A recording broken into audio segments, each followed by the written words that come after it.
5 প্রার্থীর গণসংযোগে সরগরম হবিগঞ্জে 1 আসনের ভোটের মাঠ। বিএনপির বহিষ্কৃত নেতার ঘোড়া প্রতীকের সঙ্গে ধানের শীষের হাড্ডাহাড্ডি লড়াইয়ের আভাস মিলছে।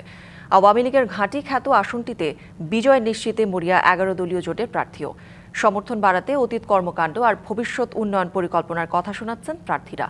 ভোটাররা বলছেন, এবার বুঝে শুনেই সিদ্ধান্ত নেবেন তারা। নবীগঞ্জ ও বাহুবল উপজেলা নিয়ে হবিগঞ্জ 1 আসন। এখানে প্রতিদ্বন্দ্বিতায় 5 জন।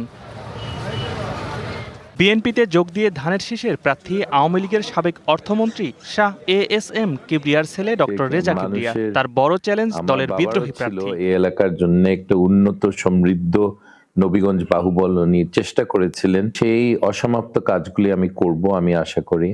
উন্নয়নের দিক থেকে স্কুল, কলেজ, মাদ্রাসা এইগুলিকে আরো উন্নত করার এবং নবীগঞ্জ বাহুবলে সেটা আমি করব।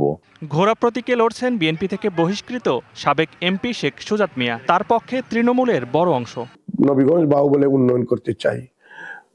স্কুল, কলেজ, মাদ্রাসা, মক্তব, মন্দির এবং রাস্তাঘাট আমি করতে চাই। যদি আপনারা আমাকে নির্বাচিত করেন, আমি একজন তাবেদার হিসেবে কাজ করতে চাই। ভোটের মাঠে সক্রিয় 11 দলের প্রার্থী বাংলাদেশ খেলাফত মজলিসের মাওলানা সিরাজুল ইসলাম, আছেন জাসদের প্রার্থী কাজী তোফায়েল আহমেদ ও ইসলামিক ফ্রন্টের মোহাম্মদ বদরুর রেজা। জনগণের জন্য উন্নয়নমূলক কাজ করব, মসজিদ, মাদ্রাসা, স্কুল, কলেজ, ভার্সিটি উন্নয়নমূলক কাজ করব, রোড ঘাটের উন্নয়নমূলক কাজ করব ইনশাআল্লাহ। কথার ফুলঝুরিতে আস্থা নেই ভোটারদের। সড়ক সংস্কার, শিক্ষা ও স্বাস্থ্য খাতের মান উন্নয়ন, সামাজিক ও নাগরিক নিরাপত্তার নিশ্চয়তা চান ভোটাররা। আগামী দিনে এমন একজন এমপি চাই যে আমাদের নারীদের নিরাপত্তা সুবিধা করে দিবেন।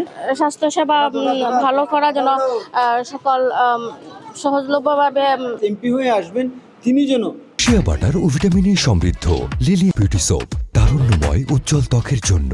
রিমার্ক যুবক যুবতীদের জন্য কারিগরি প্রশিক্ষণের ব্যবস্থা করেন। সুষ্ঠু ও নিরপেক্ষ নির্বাচন উপহার দেওয়ার প্রত্যাশা প্রশাসনের।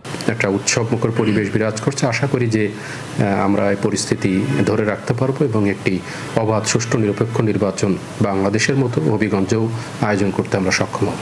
4,61,000 ভোটারের এই আসনে জয় পরাজয়ের ফ্যাক্টর হবে আওয়ামী লীগের ভোট ব্যাংক। এখানে রয়েছে সনাতন ধর্মের প্রায় 70,000 ভোট। DBC news desk.